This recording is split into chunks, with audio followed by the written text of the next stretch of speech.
ओम शांति।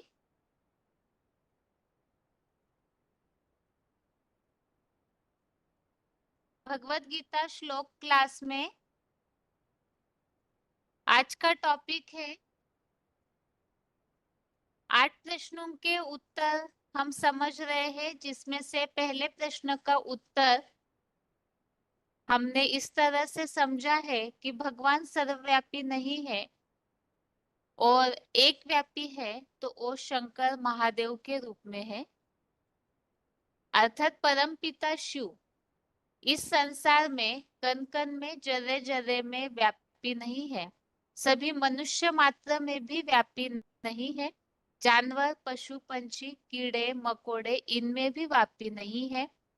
जो प्रकृति के जड़ 5 तत्व है, इनमें भी व्यापी नहीं है, बल्कि ऊंचते ऊंच निराकार परम पिता, जिन्हें सुप्रीम अथॉरिटी कहा जाता है, वो भला नीच में प्रवेश करके कार्य कैसे कर सकते हैं और सृष्टि का परिवर्तन कैसे कर सकते हैं।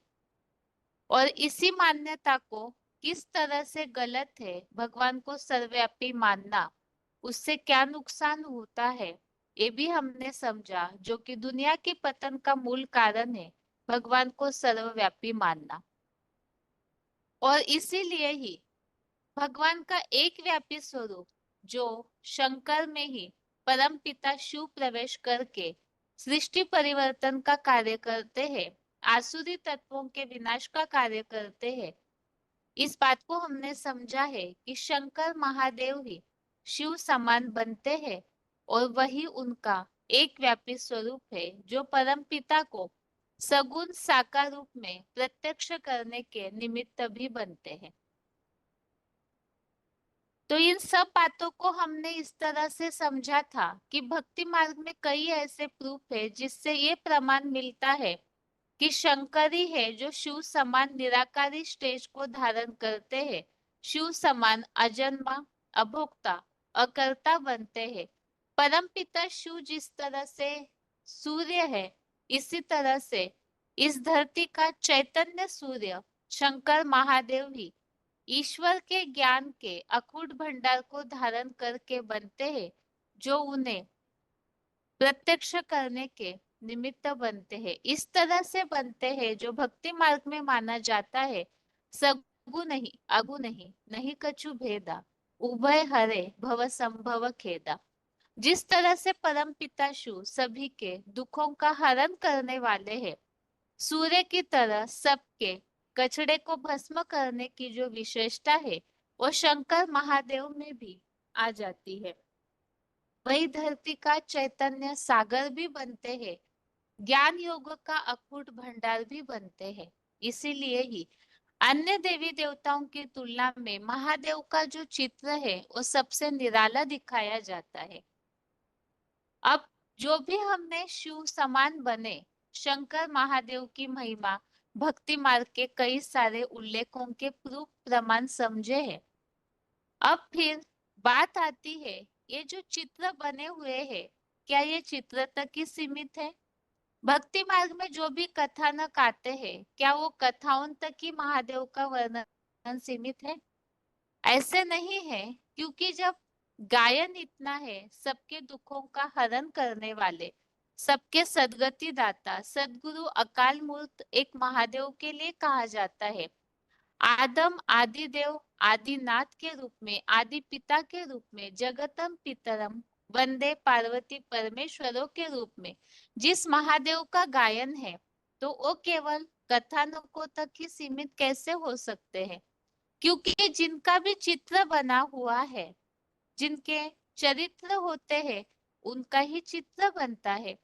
तो परम पिता शिव शंकर महादेव के द्वारा जो पिता के रूप में प्रैक्टिकल में संसार के सामने प्रत्यक्ष होते हैं, तभी ही उनका इस तरह से गायन, मान्यता, पूजन भक्ति मार्ग में चलता आया है।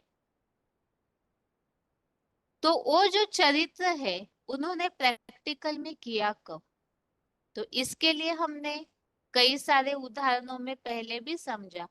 कलयुग के अंत में ये सृष्टि जब अति की तमो प्रधान बनती है, तभी परम पिता शिव इस सृष्टि पर आते हैं और अवजानन्ति माम मूढ़ा मानुषीम तनुम आश्रितम। इस भगवत गीता के 9वें अध्याय के 11वें श्लोक के अनुसार परम पिता शिव साधारण तन का आधार लेकर के सृष्टि के कार्य की शुरुआत करते हैं। तो ओ शंकर महादेव, ऐसी कौन सी हस्ती है जो इस 500-700 करोड़ की दुनिया में उपस्थित तो है, और उन्हें ढूंढे कैसे, पहचाने कैसे? क्योंकि प्रैक्टिकल में जब तक साकार में आए हुए भगवान से हम संबंध न जोड़े, उन्हें पहचाने नहीं, तब तक हमें जो यथार्थ प्राप्ति होनी चाहिए वो हो नहीं सकती। इसीलिए ही हमने इस बात को समझना शुरू किया था कि आखिर वो शंकर महादेव का प्रैक्टिकल कार्य कहाँ, किस स्थान पर, किस रूप में, कैसे चल रहा है। और भगवत गीता के श्लोकों के अनुसार भक्ति मार्ग के कई सारे प्रूफ प्रमाणों के साथ ही हम इन बातों को समझते हैं कि वो प्रैक्टिकल व्यक्तित्व कहाँ कार्य कर रहे हैं, किस रूप में कार्य कर रहे हैं। इसे जानने के लिए ही हमने परम पिता शिव इस सृष्टि पर आते हैं, तो जिस ईश्वरीय ज्ञान के कार्य की शुरुआत करते हैं, उस कार्य की शुरुआत की कुछ कहानी समझना पिछले हफ्ते शुरू किया था, और उसी कहानी को एक बार संक्षेप में रिवाइज करके आज के क्लास की बातों को नए सिरे से शुरू करते हैं। पिछले हफ्ते हम इस बात को समझना शुरू किए थे कि परमपिता शिव जब इस सृष्टि पर आते हैं,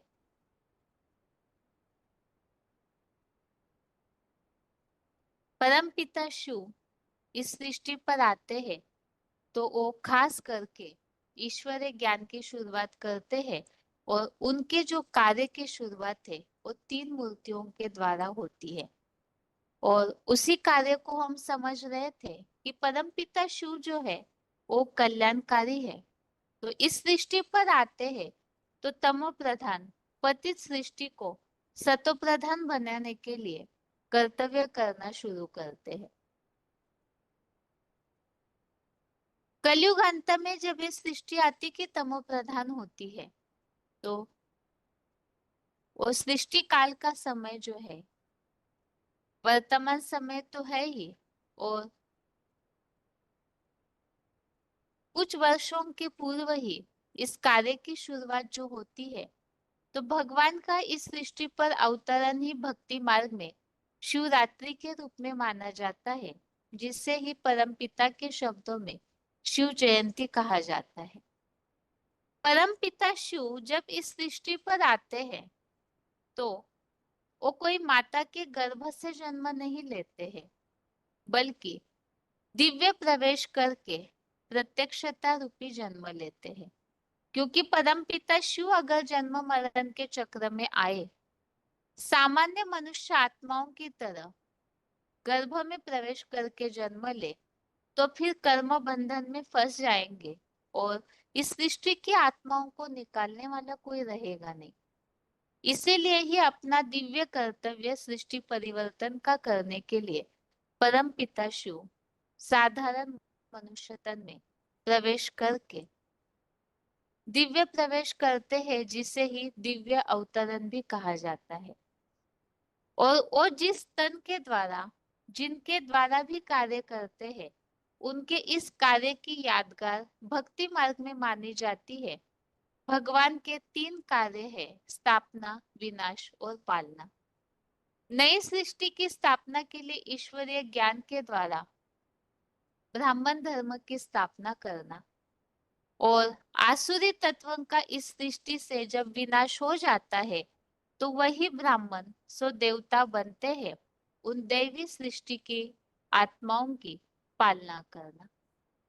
अब परम पिता शिव जो है सृष्टि का परिवर्तन तो करते हैं, लेकिन वो इस सृष्टि में बंधे हुए नहीं रहते हैं, और इसीलिए ही अपने कर्तव्यों को करने के लिए वो साकार 3 देवात्माओं का आधार लेते हैं, जिन देवात्माओं के लिए भक्ति मार्ग में भी माना जाता है ब्रह्मा, महेश अर्थात शंकर और विष्णु।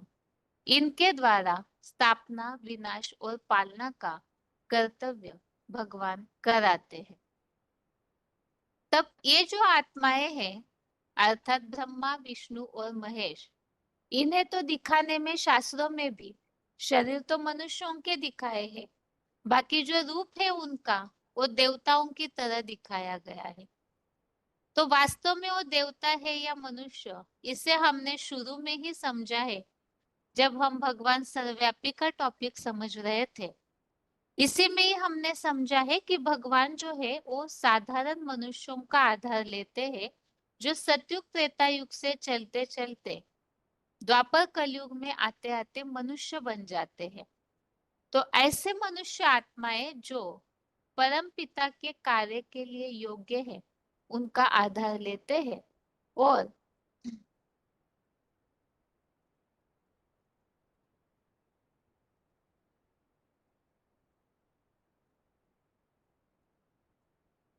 ये जो ब्रह्मा, विष्णु और महेश है, ये तीन आत्माएं कौन है, इन्हें जानने के लिए ही हमने ईश्वरीय कार्य की शुरुआत कैसे हुई, उन घटनाओं को समझना शुरू किया था। इस सृष्टि पर अर्थात विशेषकर परम पिता शिव जहाँ कार्य करते हैं, वो भारत भूमि में ही इस परमात्मा कार्य की शुरुआत होती है, क्योंकि भारत पवित्र भूमि है और सबसे ज्यादा तीर्थ क्षेत्र आध्यात्मिकता को भी भारत में ही महत्व दिया जाता है। तो ईश्वरीय कार्य की शुरुआत भी इस तरह से होती है। वो कैसे? तो सन 1936-37 में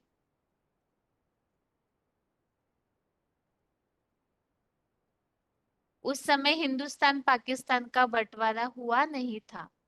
तो उसी समय पाकिस्तान के सिंध हैदराबाद शहर से इस कार्य की शुरुआत हुई, जहां पर दादा लेखराज नामक हीरों के विख्यात व्यापारी, जो कि गीता पाठी थे, उन्हें उस समय विष्णु चतुर्भुज का, नरक की दुनिया के विनाश का और स्वर्ग की नई दुनिया की स्थापना का साक्षात्कार परम पिता ने कराया। लेकिन दादा लेखराज जी वो उन साक्षात्कारों का अर्थ समझे नहीं। तो इसीलिए साक्षात्कारों का अर्थ जानने के लिए वो अपने गुरुओं के पास पहुंचे। दादा लेखराज जी भक्तिवादी तो थे ही, तो इसीलिए वो सत्संगों में ज्यादा जाया करते। इसीलिए उन्होंने अपने गुरुओं से पहले साक्षात्कारों का अर्थ जानने की सोची। लेकिन ये जो साक्षात्कार है वो तो भगवान की लीला है, तो इसीलिए ही उसे उनके जो देहधारी मनुष्य गुरु है, उन साक्षात्कारों के रहस्यों को नहीं समझा पाए। तो इसीलिए दादा लेखराज जी वाराणसी के प्रकांड विद्वान पंडितों के पास साक्षात्कारों का रहस्य जानने की इच्छा से गए, लेकिन वहां भी उन्हें निराशा हाथ लगी। तो साक्षात्कारों का रहस्य जानने के लिए गंगा के किनारे पर बैठकर दीवारों पर चित्र आदि बनाते रहे। वहां भी उन्हें साक्षात्कार होते रहे, लेकिन अर्थ तो समझ नहीं आया। लेकिन एक अलग वैराग्य की भावना मन में जागृत हुई कि इन साक्षात्कारों का अर्थ कोई भी विद्वान पंडित या गुरु लोग क्यों नहीं बता पा रहे। तो इसीलिए ही ऐसे मंथन करते समय वैराग्य की भावना जागृत होने से उसी समय उन्हें एक व्यक्तित्व की याद आई, जो व्यक्ति उनके जीवन में, उनके जवाहरत का जो उनका धंधा था उसमें भागीदार थे। तो कलकत्ता में रहने वाले भागीदार सेवक राम की जैसे ही उन्हें याद आई, और वो भागीदार जिसके प्रति उनका विश्वास बना हुआ था, उनकी निष्ठा, ईमानदारी से दादा लेखराज जी प्रभावित थे। इसीलिए ही उन्हें अपनी हीरे की दुकान भी सौंपी हुई थी। इसीलिए ही दादा लेखराज जी साक्षात्कारों का अर्थ जानने के लिए सीधा कलकत्ता गए। लेकिन उनकी मुलाकात भागीदार से न होकर के नजदीकी संबंधी की माता को से हुई। तो दादा लेखराज जी ने अपने जो साक्षात्कार है वह माता को सुनाए। जो उनकी नजदीकी संबंध की माता थी, उस माता ने भी दूसरी और अन्य माता को उन साक्षात्कारों को बताया। जो माता बोलने में सिद्धहस्त थी। तो जैसे ही भागीदार आए, तो उस समय जो बोलने में सिद्धहस्त माता है, उन्होंने प्रजापिता अर्थात भागीदार को दादा लेखराज जी के हुए साक्षात्कारों को बताया। तो उसी समय ही परमपिता शिव ने प्रजापिता अर्थात भागीदार में और साथ ही में उस माता में भी प्रवेश किया। और परम पिता ने प्रजापिता अर्थात भागीदार के द्वारा उन सारे साक्षात्कारों का रहस्य समझाया, बताया। और इस तरह से भागीदार में प्रवेश करके परम पिता शिव के द्वारा विश्व परिवर्तन के कार्य की शुरुआत होती है। परम पिता शिव ज्योति बिंदु, ये ब्रह्मा, शंकर और विष्णु, इन तीन देवों के द्वारा ही अगले जन्म में त्रिमूर्ति शिव के नाम से प्रसिद्ध होते हैं। जैसे ही दादा लेखराज जी ने भागीदार और नजदीकी संबंध की माता के द्वारा साक्षात्कारों का अनुभव अर्थात अर्थ समझा, तो उसी समय ही उन्होंने अपने वर्तमान जन्म के पाठ अर्थात ब्रह्मा के स्वरूप और भविष्य में होने वाला जो उनका जन्म है कि सतयुग में उन्हें कृष्ण के रूप में अर्थात नई दुनिया में प्रथम महाराज कुमार के रूप में जन्म लेना है, इस बात के रहस्य को समझा। तो इस तरह से इस ईश्वरीय कार्य की उस समय शुरुआत हुई। पिछले हफ्ते के क्लास में हमने यहाँ तक समझा था। अभी आगे आज के क्लास में इसी घटना को, इसी कहानी को आगे समझते हैं।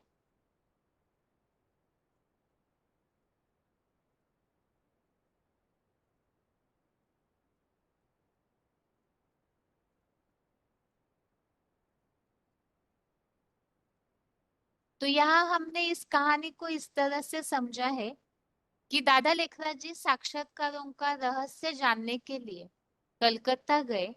कलकत्ता में उनकी मुलाकात डायरेक्ट भागीदार से न होकर के वहां जो उनकी दादा लेखराज जी के नजदीकी संबंध की माता थी, उन्होंने अपने साक्षात्कार उस माता को बताए। उस माता ने भी और एक अन्य माता जो बोलने में होशियार थी, उन्हें दादा लेखराज जी के साक्षात्कारों को बताया। तो यहाँ दो माताएं हुई और तीसरे व्यक्तित्व है भागीदार। तो जो बोलने में होशियार माता है, उन्होंने सारे साक्षात्कारों को भागीदार को बताया। और उसी समय ही भागीदार में और साथ ही साथ उस माता में भी परमपिता शिव की प्रविष्टा होती है। और भागीदार के द्वारा परमपिता शिव साक्षात्कारों के रहस्यों को खोलते हैं। बोलने में जो होशियार माता है और साथ में नजदीकी संबंधी माता और भागीदार, इस तरह से यहाँ से इस ईश्वरीय कार्य की शुरुआत हुई। और भागीदार के द्वारा परमपिता शिव ने साक्षात्कारों के रहस्यों को जो स्पष्ट किया था, तो उन रहस्यों के द्वारा दादा लेखराज जी को अपने भविष्य कार्य की शुरुआत अर्थात भविष्य कार्य के बारे में जानकारी मिलती है कि साक्षात्कारों में उन्हें ये बताया जा रहा था, इस अनुभव को कराया जा रहा था कि उन्हें ही भविष्य में अर्थात इस कलयुगी दुनिया को परिवर्तन करने के लिए ब्रह्मा के रूप में पार्ट बजाना है। और भविष्य में जो नई दुनिया स्थापन होने वाली है, जो कि उन्हें स्वर्ग का साक्षात्कार हुआ, तो सतयुगी कृष्ण के रूप में उन्हें प्रथम महाराज कुमार के रूप में जन्म लेना है। और इस बात को सुनने के कारण दादा लेखराज जी को तो अपने पार्ट के प्रति जो पता चलता है कि वो कृष्ण बनने वाले हैं तो उन्हें बहुत नशा चढ़ जाता है।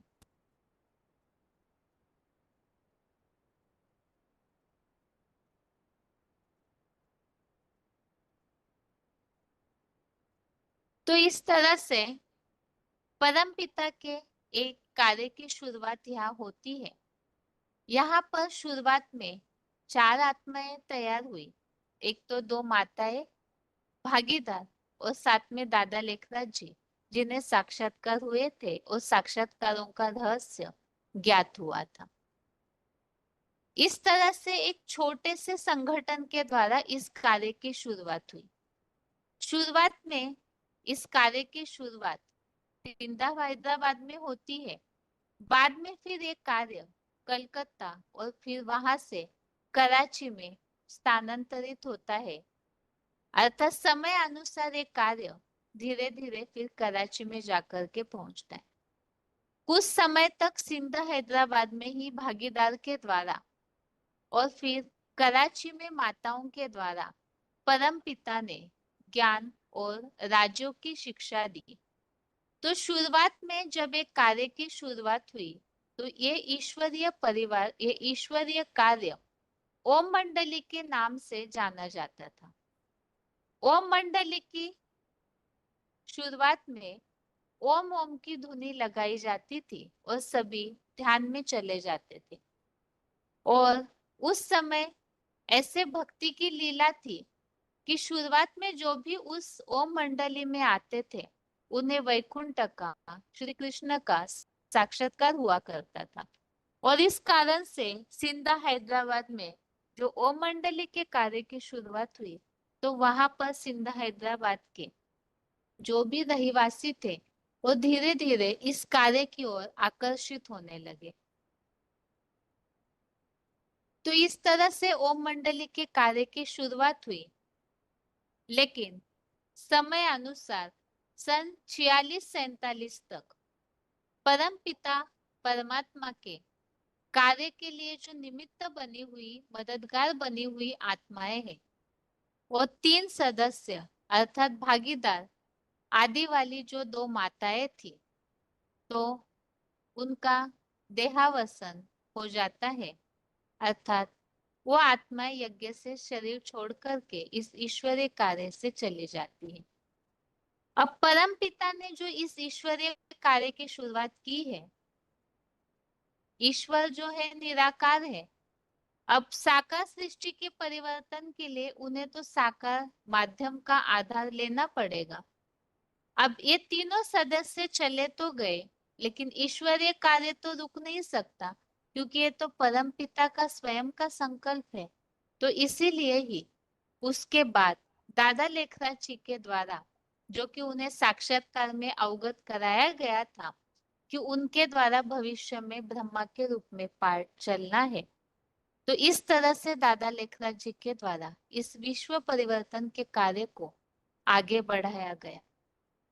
दादा लेखराज जी जैसे ही सन 46-47 में इस ईश्वरीय कार्य के लिए निमित्त माध्यम बनाए जाते हैं, उनके साथ कन्याओं माताओं में से ही ओम राधे नामक एक कन्या भी थी, जिन्होंने अपने वर्तमान जन्म के सरस्वती नामक पाठ का और भविष्य में सतयुग में 16 कला संपन्न राधा के रूप में प्रथम महाराज कुमारी के स्वरूप का भी निश्चय कर लिया था। जैसे दादा लेखराज जी को साक्षात्कारों का रहस्य ज्ञात हुआ तो उन्हें ये पता चला कि उन्हें ब्रह्मा के रूप में ईश्वरीय कार्य को आगे बढ़ाना है और भविष्य में वही श्री कृष्ण के रूप में पहले महाराज कुमार के रूप में नई दुनिया में जन्म लेने वाले हैं। तो इसी तरह से दादा लेखराज जी को सहयोग देने वाली एक कन्या जिनका नाम ओम राधे है, तो उन्हें भी ईश्वरीय ज्ञान के द्वारा इस बात का अनुभव हो जाता है कि उन्हें सरस्वती के रूप में वर्तमान समय में पाठ बजाना है और भविष्य में 16 कला संपूर्ण राधा के रूप में उनका जन्म होना है। तो इस तरह से हिंदुस्तान पाकिस्तान के बंटवारे के समय और कराची में जब एक कार्य शुरू था, तो उस समय दादा लेखराज जी और ओम राधे अर्थात ब्रह्मा और सरस्वती के रूप में, जो जगदम्बा सरस्वती का टाइटल लेती है, तो उनके द्वारा इस कार्य की शुरुआत आगे हो जाती है।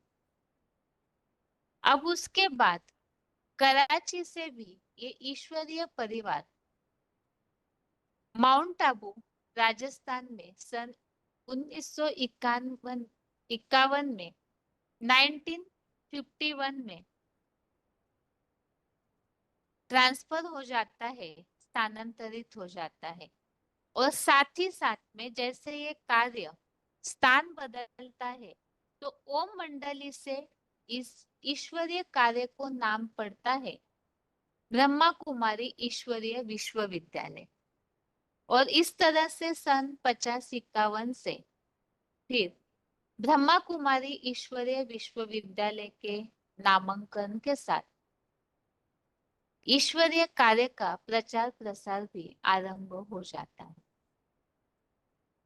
अब उसी समय जैसे कि शुरू में भागीदार के द्वारा ईश्वरीय कार्य जब चल रहा था, तो उस समय ओम की धुनी लगाई जाती थी। अब यहाँ पर कार्य आगे बढ़ चुका है, ज्ञान के बारे में नए नए रहस्य पता चलने लगे, तो दादा लेखराज जी के द्वारा अर्थात जिन्हें ब्रह्मा का नाम मिला हुआ है, परम पिता शिव जिस तन का आधार लेते हैं, उन्हें नाम मिलता है ब्रह्मा। तो भक्ति मार्ग में भी ब्रह्मा के रूप में शास्त्रों में जो दिखाया जाता है, तो यहाँ पर भी दादा लेखराज जी अर्थात ब्रह्मा के द्वारा परम पिता शिव ने ईश्वरीय कार्य की जो आगे का जो कार्य है वो करने की शुरुआत की थी। तो उनके द्वारा सन 1951 से लेकर 1951 से लेकर के 18 जनवरी 1969 तक 18 जनवरी 1969 तक जो ईश्वरीय वाणी चली, उसे नाम दिया गया ज्ञान मुरली। अब वास्तव में शास्त्रों में मुरली का अर्थ या मुरली मतलब कोई काठ की मुरली दिखाई जाती है। वास्तव में यहाँ पर कोई लकड़ी की बांस की मुरली बजाने की बात नहीं है, बल्कि ईश्वरीय ज्ञान के द्वारा जो आत्माओं की बुद्धि को मोड़ लिया जाता है, तो वो ज्ञान मुरली है। शास्त्रों में ऐसे दिखाते हैं कि मुरली की तान से आकर्षित होते थे।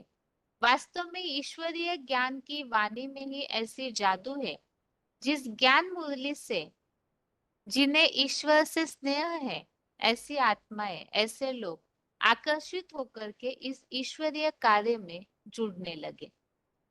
तो इस तरह से यहाँ हमने ईश्वरीय कार्य क्या कुछ घटनाक्रम जो आज की क्लास में समझा है। एक तो आदि वाली जिनके द्वारा यज्ञ की इस ईश्वरीय कार्य की शुरुआत हुई, वो आत्माएं सन 46-47 तक यज्ञ से चली जाती है, अर्थात उनका शरीर छूट जाता है। तो भागीदार और दो माताएं, उनके जाने के बाद ईश्वरीय कार्य तो रुकेगा नहीं, इसीलिए ही दादा लेखराज के द्वारा परम पिता शिव उनमें प्रवेश करके ईश्वरीय कार्य को आगे बढ़ाते हैं। तो दादा लेखराज जी को ही ब्रह्मा का टाइटल मिल जाता है, ब्रह्मा का नाम मिल जाता है। और कन्याओं माताओं में से, क्योंकि ओम मंडली में और भी लोगों का आना शुरू हो चुका था, तो उनमें से ही कोई होशियार कन्या अर्थात ओम राधे को फिर सहयोग में लिया जाता है, जिन्हें ईश्वरीय ज्ञान के द्वारा अपने वर्तमान जगदम्बा सरस्वती के पार्ट का ज्ञान हो जाता है और भविष्य में उन्हें ही राधा बनना है, इस बात का भी निश्चय हो जाता है। इस तरह से ये कार्य शुरू हुआ, आगे बढ़ने लगा। तो सन 1951 में कराची से ये कार्य माउंट आबू में ट्रांसफर हुआ, राजस्थान में। और साथ ही साथ जैसे स्थान बदल गया तो ओम मंडली से इस कार्य को नाम मिलता है ब्रह्मा कुमारी ईश्वरीय विश्वविद्यालय।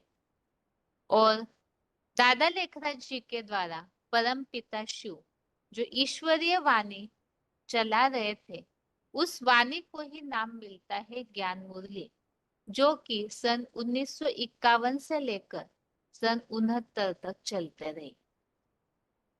तो ये जो कहानी हमने अभी समझी है, इससे संबंधित कुछ पॉइंट्स हम सुनते हैं, उसके बाद आगे की बातों को समझना शुरू कर।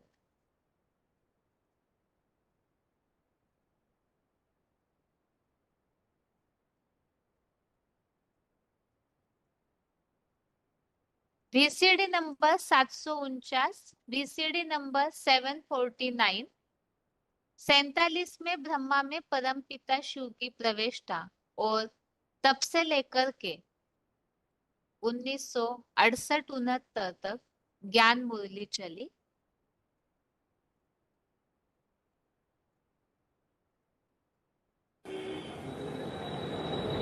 सन 47 में ब्रह्मा प्रत्यक्ष हुआ। बाप कहते हैं मैं जिस तन में भी प्रवेश करता हूँ उसका नाम ब्रह्मा रखता हूँ। पहले तो बाबा मुरली नहीं चलाते थे, फिर जब बाप ने प्रवेश किया तो मुरली चलाना शुरू किया। तो उसे साबित हुआ कि शिव बाप ने ब्रह्मा में प्रवेश किया सन 47 में। सन 47 से मुरली निकलती चली आई है और कब तक चलती रही? सन 47 से लेकर के सन 68 तक मुरली चली। कितने साल? 21 साल हुए। 21 साल मुरली का फाउंडेशन पड़ा। तो क्या कहें कि ब्रह्मा द्वारा काय की स्थापना हुई, ब्राह्मण तैयार हुए, नंबरवार कच्चे पक्के ब्राह्मणों का फाउंडेशन पड़ गया।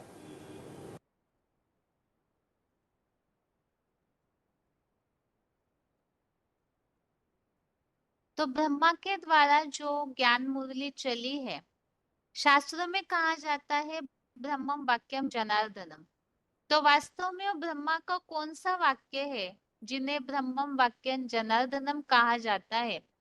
तो ये जो ईश्वरीय ज्ञान की वाणी है, जिसे ज्ञान मुरली कहा है, जिस मुरली में ही परिवर्तन का जादू है, तो वही वास्तव में ब्रह्मम वाक्यम जनार्दनम है। VCD number 152, VCD number 152, 46 minute के बाद से लिया हुआ पॉइंट है। ब्रह्मा मुख की वाणी अर्थात ज्ञान मुरली ही ब्रह्मम वाक्यम जनार्दनम है।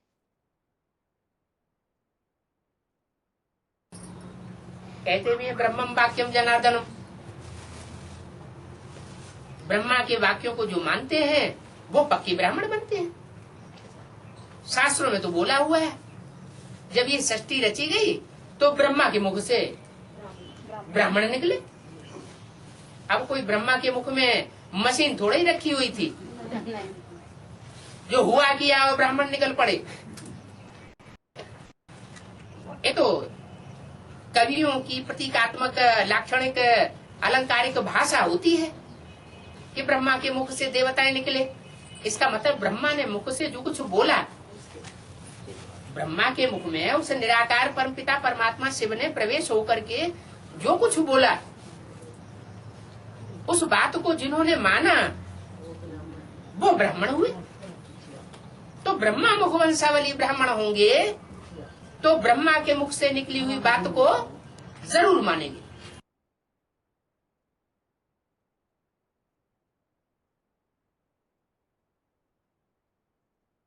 ये जो ज्ञान मुरली है, इस मुरली को ही वेद वाणी भी कहा जाता है।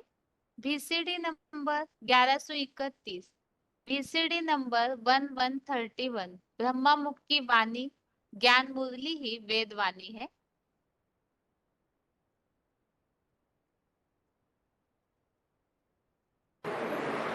कि भगवान बाप आते हैं तो ब्रह्मा के द्वारा नई सृष्टि रचते हैं या नहीं रचते हैं? रचते हैं। प्रूफ है कि सारी दुनिया में इतना बड़ा ब्राह्मणों का परिवार जो ब्रह्मा ने रचा है माउंट आबू में बैठ करके, सारी दुनिया के शहर शहर में और भारत के तो गांव गांव में वो ब्राह्मण परिवार, ब्रह्मा की औलाद, ब्रह्मा कुमारी विद्यालय फैला हुआ है। ये प्रूफ है पक्का कि हम ब्रह्मा की औलाद हैं, और जो ब्रह्मा की औलाद है वो ही पक्के ब्राह्मण है। बाकी तो आज के ब्राह्मण मांस, शराब, वैश्यावृत्ति, क्या क्या करते पकड़े जाते। हम वास्तव में ब्रह्मा की ओरिजिनल संतान हैं, ब्रह्मा कुमार हैं, ब्राह्मण हैं, और वो ब्राह्मण सारी दुनिया में फैल रहे हैं। तो क्या प्रूफ नहीं है तुम्हारी आंखों के सामने? इतना बड़ा परिवार दुनिया में कोई संस्था है, कोई और ऐसा बड़ा परिवार है जो एक चूल्हे पर रोटी खाने के लिए तैयार हो? नहीं है। ये पक्का प्रूफ है कि भगवान बाप आकर के ब्रह्मा के द्वारा वेदवाणी सुनाए रहे हैं।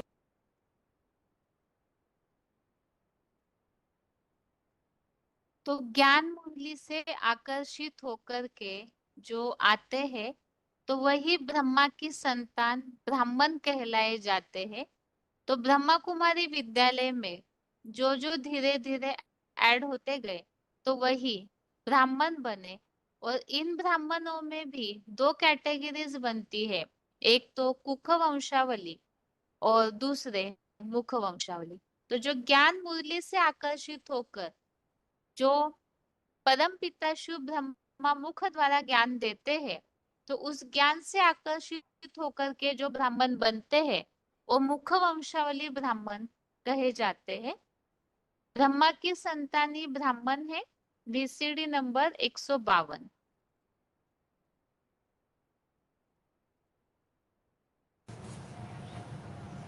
परमात्मा शिव निराकार ने आकर के जिस साकार शरीर में प्रवेश करके जो ज्ञान उच्चारण किया, जिसको वेद भाषा कहा जाता है। वेद माना जानकारी, माना सच्चाई को ही जानकारी कहा जाता है। तो परमात्मा बाप आकर के जो सच्ची बात सुनाता है वो ही ब्रह्मा के मुख से निकली हुई वेदवाणी है। उस वेदवाणी के आधार पर जो चलते हैं वो पक्के ब्राह्मण बनते हैं, वो परमात्मा बाप के सच्चे बच्चे बनते हैं। ये है ब्रह्मा मुखवंशावली संतान।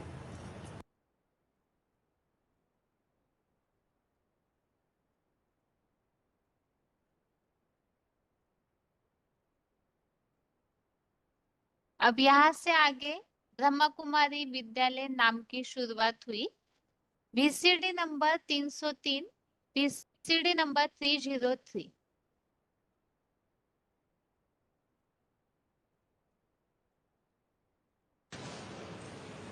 उस 100 वर्ष के संगम में स्थापना वाली मूर्ति भी प्रत्यक्ष होनी है, विनाश वाली मूर्ति भी प्रत्यक्ष होनी है, और पालना वाली मूर्ति भी प्रत्यक्ष होनी है।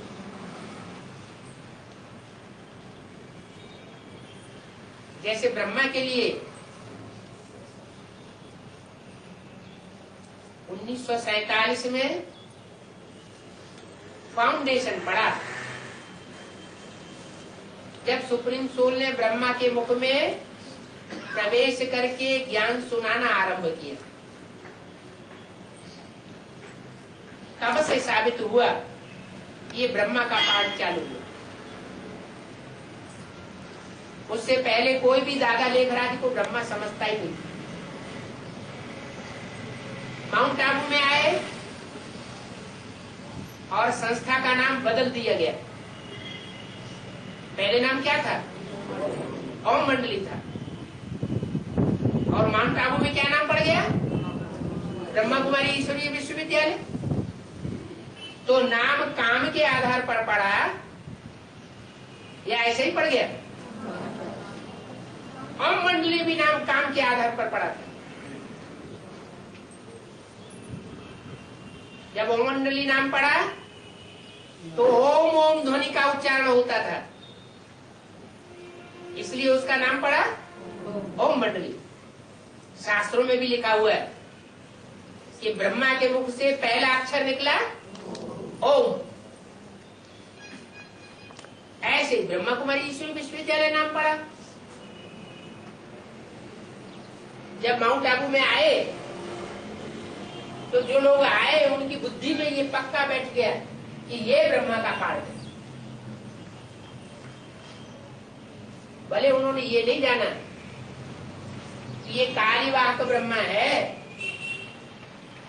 टाइटलधारी ब्रह्मा है, असली ब्रह्मा नहीं है। इसके द्वारा सारा कार्य इस सृष्टि पर संपन्न होता है। प्रजापिता ब्रह्मा। अगर ये बुद्धि में बैठा होता तो ब्रह्मा कुमारी विद्यालय नाम नहीं होता। क्या होता?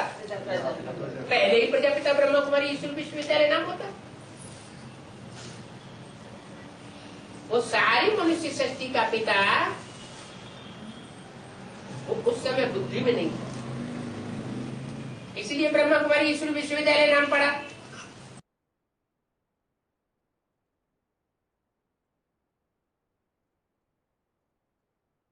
अगला पॉइंट है 51 से माउंट आबू में कार्य की शुरुआत हुई।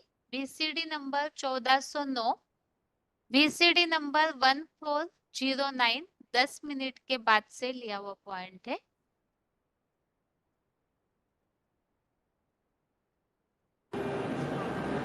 कि कराची से मुरली निकलती चली आई है।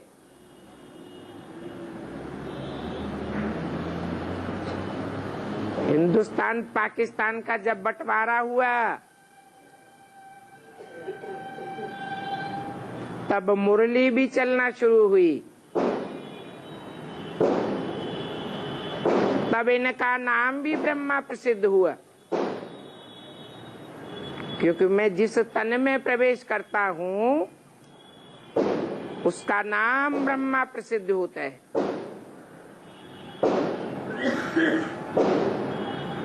तब से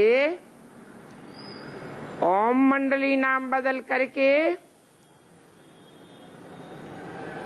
ब्रह्मा का नाम बाला हुआ। और कराची से जब भारत में आए 50-51 में तो ब्रह्मा कुमारी ईश्वरीय विश्वविद्यालय नाम पड़ा।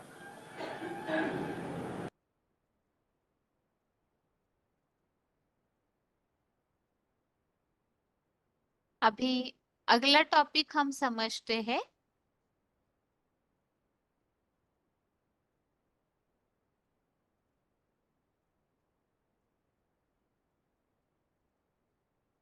यहाँ तक हमने इस कहानी को इस तरह से समझा था।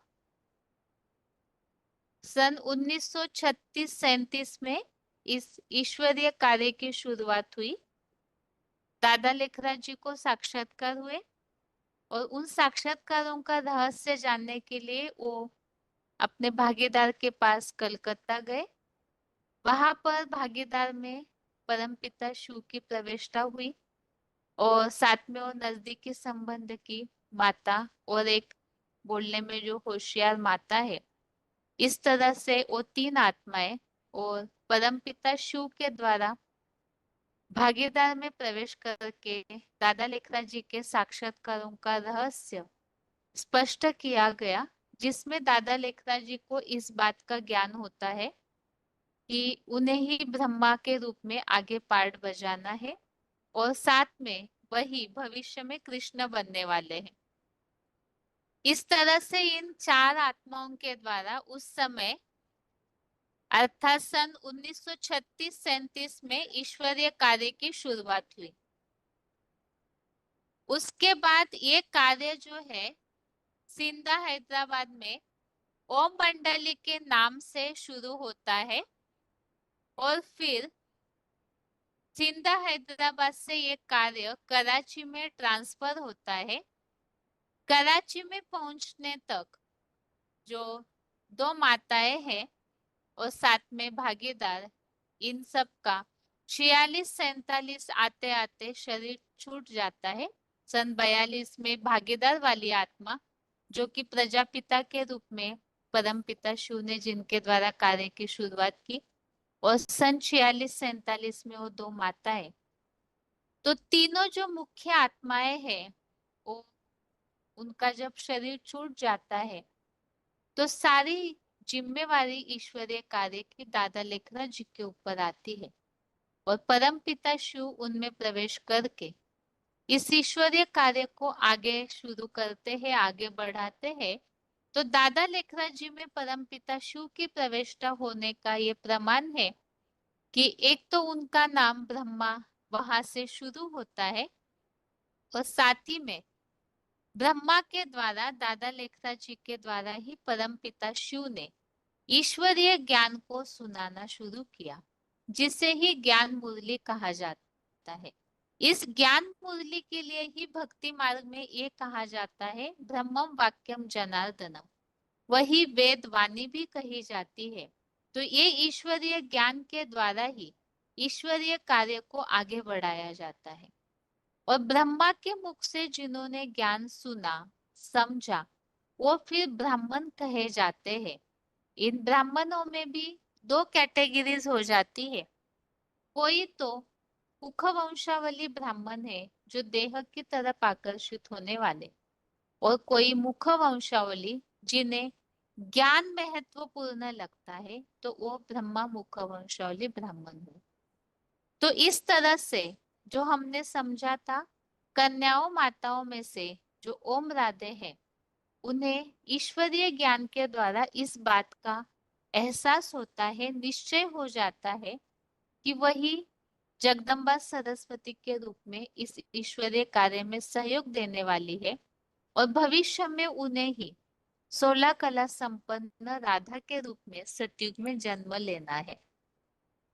इस तरह से आदि वाली जो तीन आत्माएं हैं, दो माताएं और भागीदार के जाने के बाद परम पिता शिव ने ब्रह्मा के द्वारा कार्य को आगे बढ़ाया, और ओम राधे अर्थात जिन्हें जगदम्बा का टाइटल मिल जाता है, तो वो फिर सन 46-47 से लेकर 65-68 तक अर्थात ओम राधे जगदम्बा सरस्वती के द्वारा सन 65 तक इस ईश्वरीय कार्य को संभाला गया, और सन 65 में ओम राधे का शरीर छूट जाता है, और सन 69 में 68-69 तक दादा लेखराज जी जो प्रजापिता ब्रह्मा का टाइटल लेकर के इस ईश्वरीय कार्य को कर रहे थे, तो उनका शरीर छूटने के बाद फिर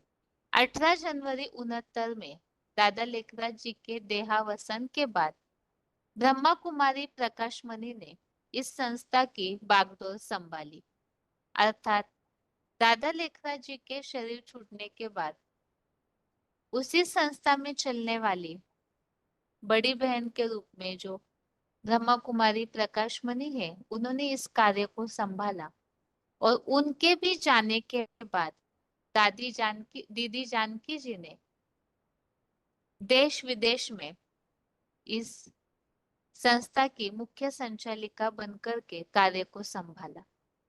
अब परमपिता शिव जिस तन के द्वारा कार्य कर रहे थे अर्थात दादा लेखराज जी, उनके जाने के बाद तो जिन्होंने भी इस ईश्वरीय कार्य को संभाला, तो ब्रह्मा कुमारी संस्था के सदस्यों ने इस तरह से समझा कि अब परमपिता शिव का साकार रथ, साकार माध्यम अभी कोई बचा नहीं है और हमें ही अभी स्वर्ग की स्थापना करनी है। तो माता पिता के रूप में वास्तव में परम पिता जो है वही त्वमेव माताश्च त्वमेव पिताश्च के रूप में जिस तरह से पालना दे सकते हैं, तो वैसी पालना तो कोई मनुष्य दे नहीं सकते हैं।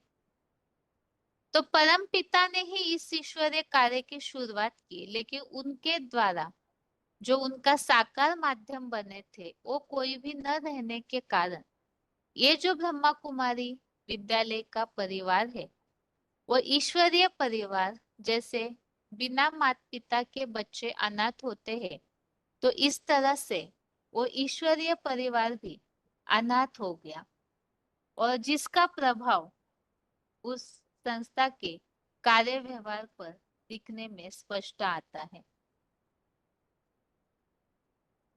तो आगे इसी बात को समझते हैं कि आगे क्या हुआ है।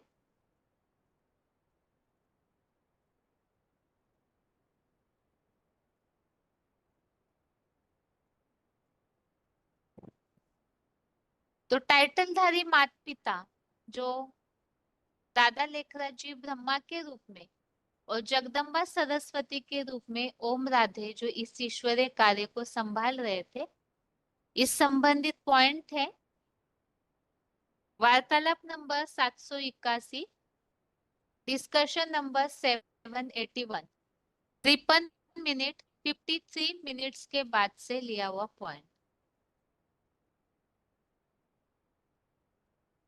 कि मम्मा बाबा को भी डायरेक्शन देने वाले कोई बच्चे थे, ये मुरली में बोला है।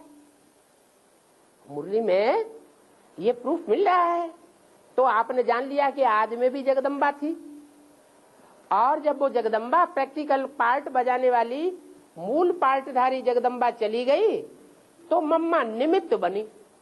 जैसे प्रिंसिपल कॉलेज में से चला जाता है छुट्टी पर तो वाइस प्रिंसिपल बना दिया जाता है, ऐसे यज्ञ के आदि में प्रजापिता चला गया तो दादा लेखराज ब्रह्मा को प्रजापिता का टाइटल मिल गया।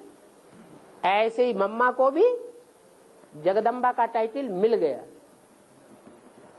बल मम्मा कन्या थी तो भी जगदम्बा का टाइटल मिल गया।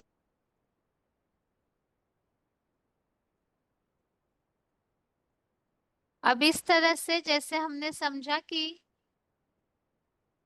ब्रह्मा के रूप में पार्ट बजाने वाली हस्ती वो भी सन 69 में शरीर छूटने के कारण यज्ञ से चले जाते हैं और सन 65 में ही जिन्हें जगदम्बा सरस्वती के रूप में निमित्त बनाया गया था तो वो भी नहीं रहे।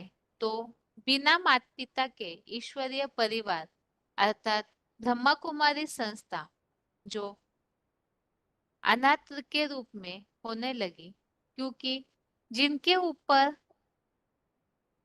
ईश्वरीय कार्य की जिम्मेवारी आ जाती है तो उन्होंने यही समझा कि अभी हमें ही इस ईश्वरीय कार्य को अर्थात स्वर्ग की स्थापना को करना है। लेकिन ईश्वर का कार्य तो ईश्वर स्वयं ही पूरा कर सकते हैं, क्योंकि इस नरक की दुनिया को स्वर्ग बनाना ये कोई भी मनुष्यों का कार्य नहीं है। क्योंकि मनुष्यों को अगर इस नरक की दुनिया को बदलना होता तो ये सृष्टि द्वापर से कलयुग तक, कलह क्लेश के युग तक पहुंच ही नहीं पाती। तो जैसे कि बुरे व्यक्तियों के संग से मनुष्य खराब हो जाता है, उसी प्रकार सदा पावन एवं कल्याणकारी परमपिता शिव के साकार साथ के बिना पतित आत्माएं पावन भी नहीं बन सकती है। अतः दादा लेखराज ब्रह्मा के देहावसन के पश्चात सृष्टि पर स्वर्ग स्थापना करने के अपने अधूरे कर्तव्य को पूरा करने के लिए परमपिता परमात्मा ने पुनः उन्हीं आत्माओं का आधार लिया जिन्हें आदि में अर्थात सन 3637 में चुना था। तो आदि में जिन्हें चुना था वो भागीदार, आदि की माता तथा नजदीकी संबंध की माता, जिनके द्वारा यह परमात्मा कार्य आरंभ हुआ था, जिनका सन 46-47 से पहले देहावसान हो गया था, पुनः अपने अगले जन्म में या शरीर में भिन्न नाम रूप के साथ इस ब्रह्मा कुमारी संस्था के सदस्य बनते हैं। भगवत गीता में इस बात का उल्लेख मिलता है कि इस ईश्वरीय ज्ञान को जो एक बार सुन लेते हैं तो उनका वो जो पुरुषार्थ है वो व्यर्थ नहीं जाता है। तो इस अनुसार दादा लेखराज जी भी चले गए, ओम राधे जगदम्बा सरस्वती वो भी चले गए। तो इसका मतलब ये नहीं है कि ये ईश्वरीय परिवार जो है ये स्वर्ग स्थापन नहीं कर पाएगा। परम पिता तो अपना कार्य करेंगे ही। तो इसीलिए ही बिना परम पिता के साकार साथ के बिना ये सृष्टि पतित से पावन नहीं बन सकती है। इसीलिए ही परम पिता शिव ने सबसे शुरू में जिनका आधार लेकर इस ईश्वरीय कार्य की शुरुआत की वो आदि वाली 3 आत्माएं, भागीदार और 2 माताएं, जो सन 46-47 के पहले ही चले गए थे, वो दोबारा इस ईश्वरीय कार्य में जुड़ जाती है। लेकिन वो तो शरीर छोड़ के जा चुके हैं, इसीलिए दोबारा जब जन्म होता है उनका तो उस पुनर्जन्म में नए शरीर के साथ, नए नाम रूप के साथ वो इस ईश्वरीय कार्य में जुड़ते हैं। और उसका आधार यही है कि गीता में इस बात को बताया है कि एक बार ईश्वरीय ज्ञान लेने के बाद जिस समय परमपिता शिव कलयुगांत में अर्थात इस संगम युग पर सृष्टि पर आते हैं, उस समय जो एक बार परमपिता शिव के ज्ञान से जुड़ते हैं तो वो संस्कार उनके इस तरह बन जाते हैं कि वो आत्माएं दोबारा इस ईश्वरीय कार्य में जुड़ जाती है। और जुड़ करके जैसे भागीदार वाली आत्मा है वो पुनः फर्रुखाबाद जिले के कायमगंज तहसील में जन्म लेती है। आगे है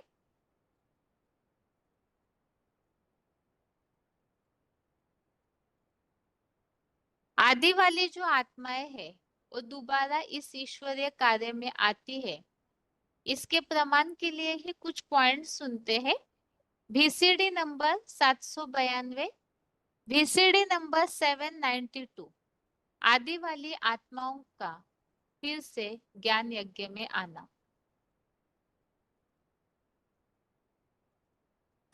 तो यज्ञ के आदि में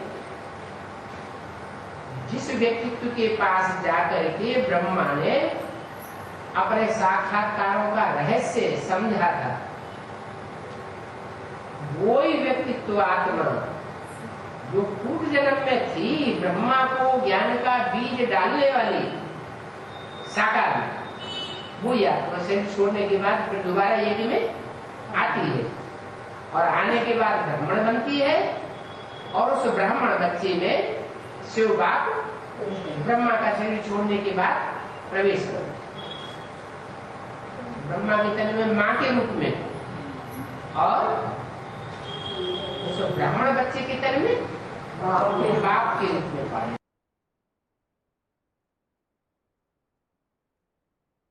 वार्तालाप नंबर 738, डिस्कशन नंबर 738 इसी टॉपिक पर पॉइंट है कि आदि वाली जो आत्माएं हैं वो दोबारा ज्ञान यज्ञ में आती है।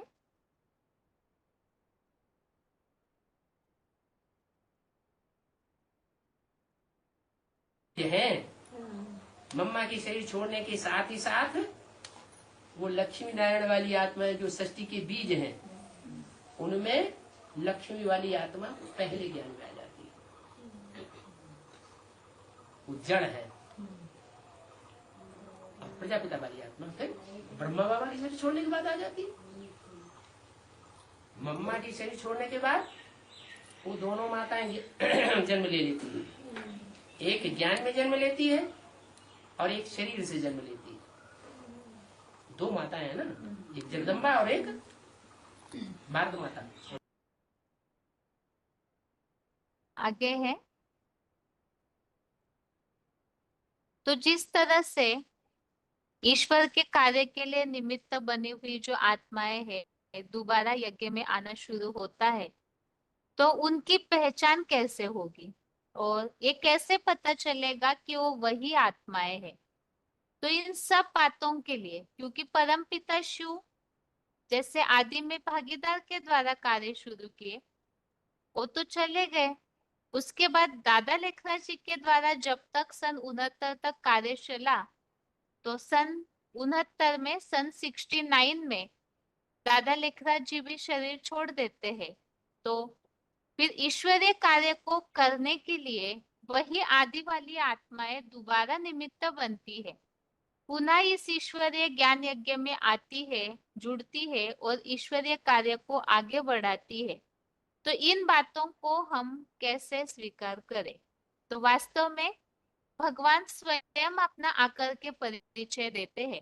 तो ईश्वरीय वाणी के द्वारा ही उन सब बातों का फिर से ये ज्ञान स्पष्ट हो जाता है, किस तरह से वही आदि वाली आत्माएं इस ईश्वरीय कार्य को दोबारा आगे बढ़ाती है। इसी बात को समझने के लिए यहाँ पॉइंट लिया हुआ है, बाप स्वयं अपना परिचय देते हैं। VCD number 401, VCD number 401।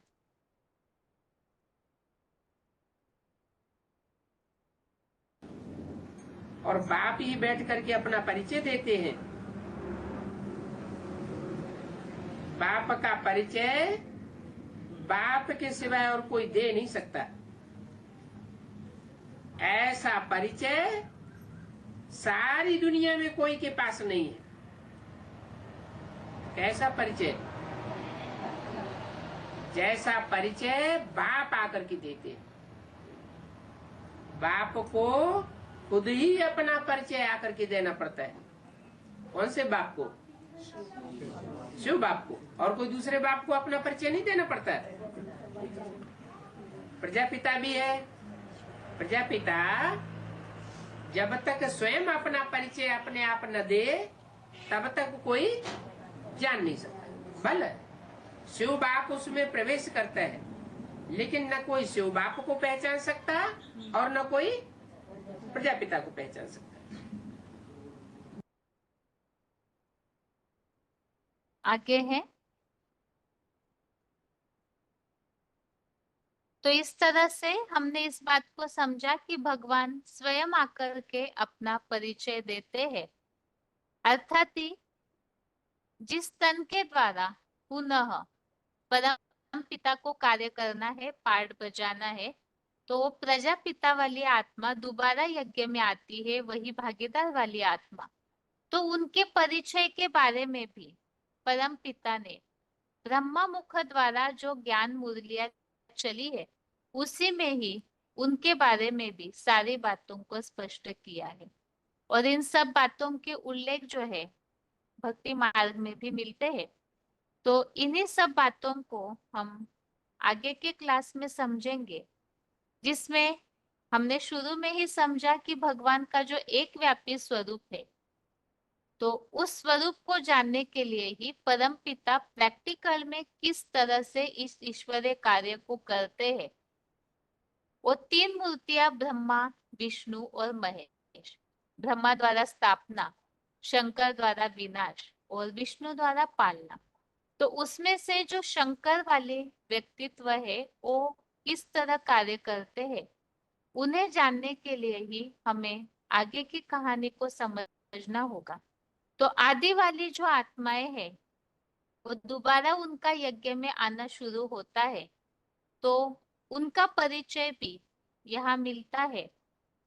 उस क्षेत्र का जो ज्ञान है, ज्ञाता शिव जो है वही उस क्षेत्र के बारे में बता सकते हैं। तो परम पिता शिव जिस तन के द्वारा इस सृष्टि परिवर्तन का कार्य करते हैं, उनके बारे में ही भगवत गीता में इस तरह से उल्लेख मिलता है। भगवत गीता का 13वें अध्याय का 3रा श्लोक, अध्याय 13 का श्लोक नंबर 3। इस श्लोक में परम पिता शिव को जिस तन के द्वारा दोबारा कार्य करना है, तो उस तन की पहचान दी हुई है। तत्क्षेत्रम यच्च यादृक् च यद विकारी यतश्च यत् सच यो यत् प्रभावश्च तत्समासेन मे शृणु।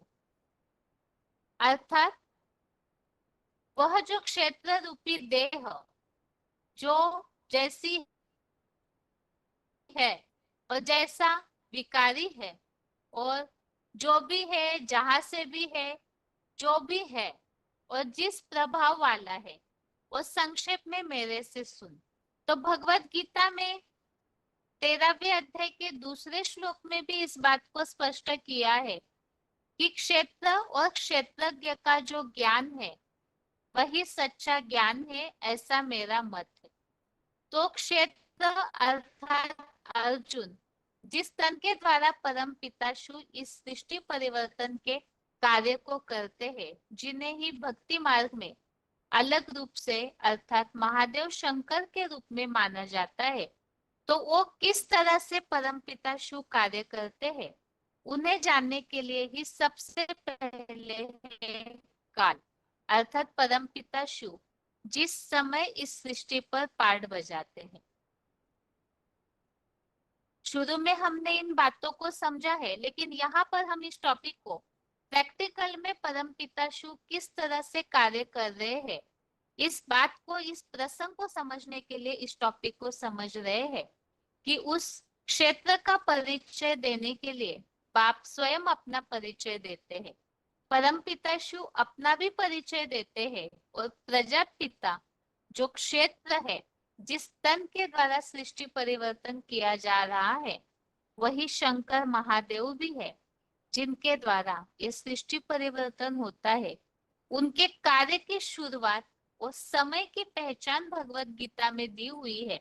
4थे अध्याय के 7वें श्लोक में यदा यदा हि धर्मस्य ग्लानिर्भवति भारत अभ्युत्थानम अधर्मस्य तदात्मानं सृजाम्यहम्।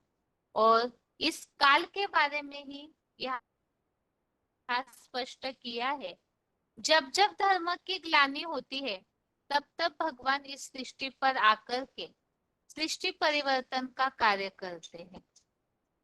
और धर्म की ग्लानि अर्थात क्या है, तो सबसे पहली, सबसे नंबर 1 ग्लानि, बड़े से बड़े ग्लानि है, भगवान को सर्वव्यापी बना दिया है।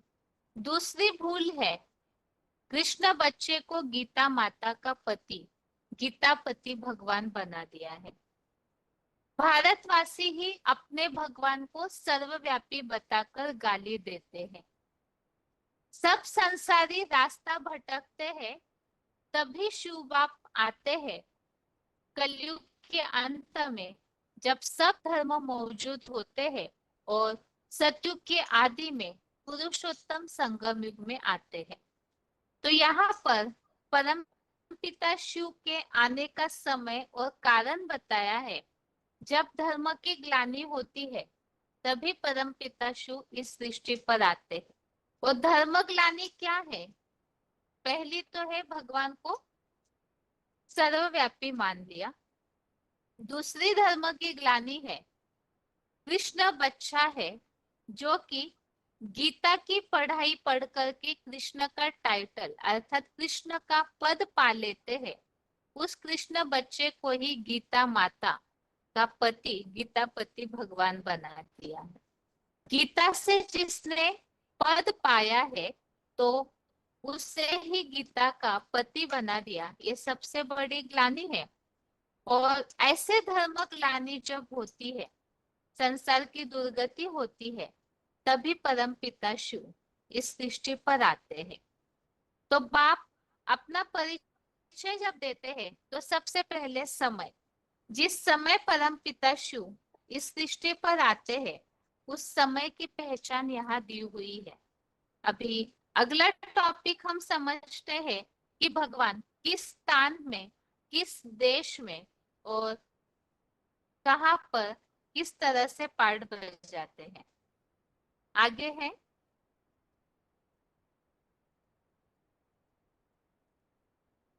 काल के लिए हमने समझा धर्मग्लानि का समय, और धर्मग्लानि होती है कलयुग के अंत में।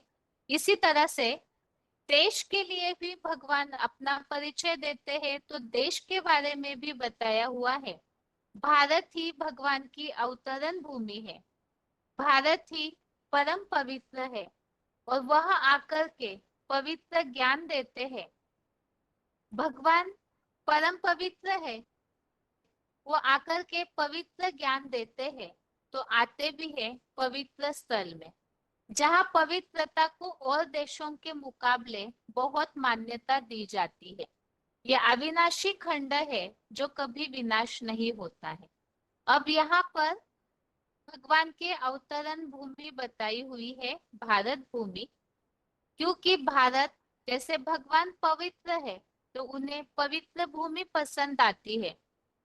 तो इस सृष्टि पर वैसे कईयों को, जिज्ञासुओं को यह प्रश्न उठ सकता है, एक तरफ से तो बताया जब धर्म की ग्लानि होती है तभी मैं इस सृष्टि पर आता हूँ, तो सृष्टि पर धर्म ग्लानि तो सब जगह है, सबसे ज्यादा सर्वव्यापी की बात तो भारत में ही मानी जाती है। तो फिर भारत में ही भगवान का अवतरण क्यों होता है? तो इसका मूल कारण ये है, सर्वव्यापी की मान्यता होने के बावजूद भी भारत में आध्यात्मिकता को, धार्मिकता को अन्य देशों की तुलना में ज्यादा महत्व दिया जाता है।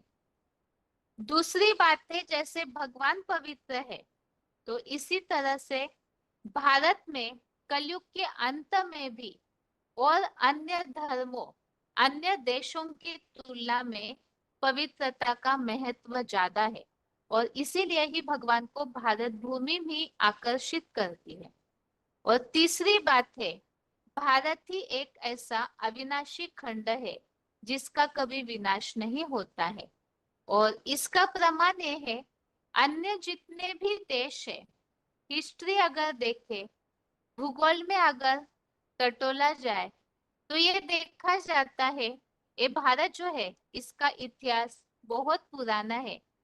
उनकी तुलना में बाकी जो भी देश है, धर्म खंड है, वो बाद बाद में समुद्र के गर्त से आए हैं। तो इससे ये प्रमाण साबित होता है कि ये भारत भूमि है जो भगवान को आकर्षित करती है।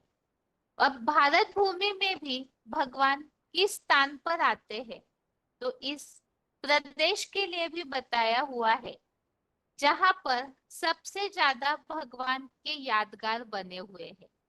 तो पूरे भारत देश में वैसे तो आध्यात्मिकता के महत्व के कारण अनेक जगह पे तीर्थ स्थल बने हुए हैं, बहुत सारी जगह मंदिर है, धार्मिकता को महत्व दिया जाता है। लेकिन भगवान की अवतरण भूमि, भगवान की जन्म भूमि और भगवान की कर्म भूमि के रूप में सबसे ज्यादा मान्यता वाला तीर्थ क्षेत्र वो सारे उत्तर प्रदेश में ही देखे जाते हैं, पाए जाते हैं। इसके लिए उदाहरण भी हम दे सकते हैं, जैसे कि श्री कृष्ण जिन्हें महाभारत में भगवान के रूप में दिखाया गया है, तो उनकी जन्मभूमि मथुरा मानी जाती है। इसी तरह से शंकर जिन्हें भगवान के रूप में शास्त्रों में माना गया है, तो उन्हें काशी में दिखाया जाता है। श्री राम जिन्हें रामायण में भगवान के रूप में माना गया है, तो उनकी जन्मभूमि अयोध्या दिखाई गई है। तो ये सारे जो भी भगवान की अवतरण भूमि है, वो उत्तर प्रदेश में ही ऐसे तीर्थ स्थल क्यों बने हुए हैं जो भगवान की जन्मभूमि के रूप में माने जाते हैं। तो इससे ये बात स्पष्ट है कि जरूर भगवान ने जब प्रैक्टिकल में इस संसार में कार्य किया था तो वो उत्तर प्रदेश में ही किया हुआ है। तो इसीलिए ही उत्तर प्रदेश में ही भारत देश में भी भगवान का अवतरण प्रैक्टिकल में भी होता है। और शास्त्रों में भी माना जाता है कलयुग में भगवान कलंकीधर अवतार के रूप में प्रत्यक्ष होते हैं। तो कलंकी का मंदिर भी यूपी में ही दिखाया जाता है।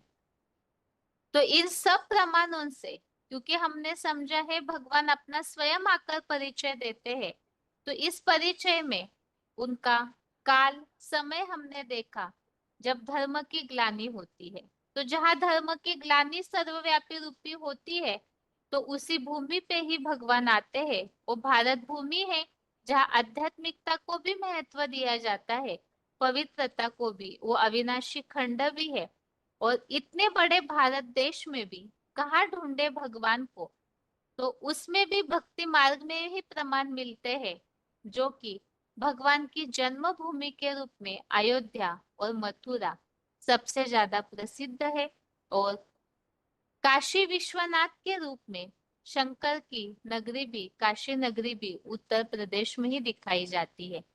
भगवान को कलंकीधर के रूप में प्रत्यक्ष होते हुए कलयुग में माना जाता है। तो कलंकी का मंदिर भी उत्तर प्रदेश में ही है।